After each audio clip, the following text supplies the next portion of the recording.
Now, I think it's dangerous, although there are elements, there's concerted efforts that take place, there's also a lot of people that have similar worldviews that aren't necessarily working together in concerted efforts. But the corporate elite is a very small group of people. They really are. It's not a large group of people, and these people definitely have very powerful agendas, and they're working towards them. And when I said that the Muslims are the wrench in the whole machine, I mean, really Islam is. The Muslims are in the state that I don't need to go into detail about that. But these people recognize the potential threat of Islam. Brzezinski, who was the National Security Advisor to Carter during the Carter period, has written a book called Out of Control.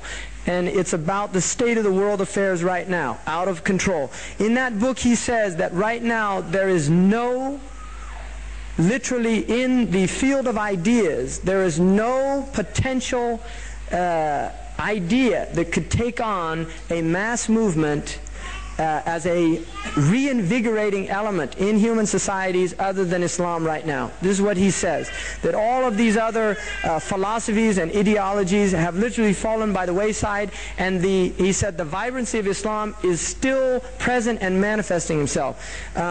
Elwood, who's a comparative religions professor in UCLA, has written a book in which he says that he delineates 5 stages of religion.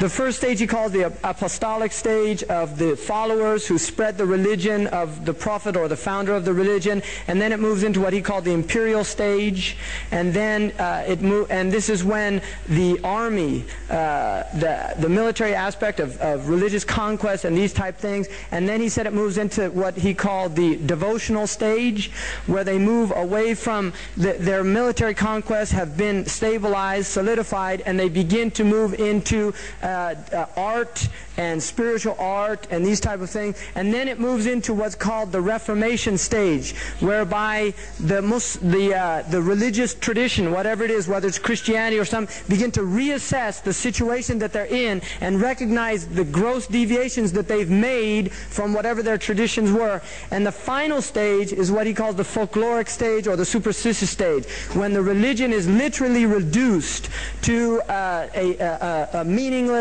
folkloric type of tradition that has to do with dancing and food and superstitious beliefs.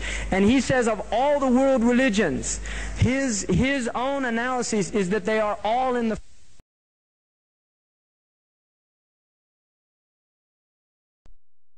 that it's just finished its devotional period, and it's in a reassessment of where the Muslims are. And he views this as a potential power in terms of literally a transformative power.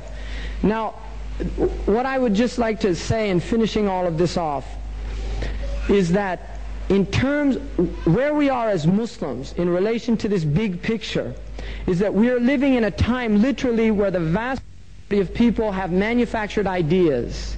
They have manufactured perceptions. People are literally their own internal experience of reality they have been deprived of. In the United States, which is probably more serious than Europe, I mean, there's more activity here. The American people are almost brain dead in terms of the ability to critically think, to critically view what's taking place.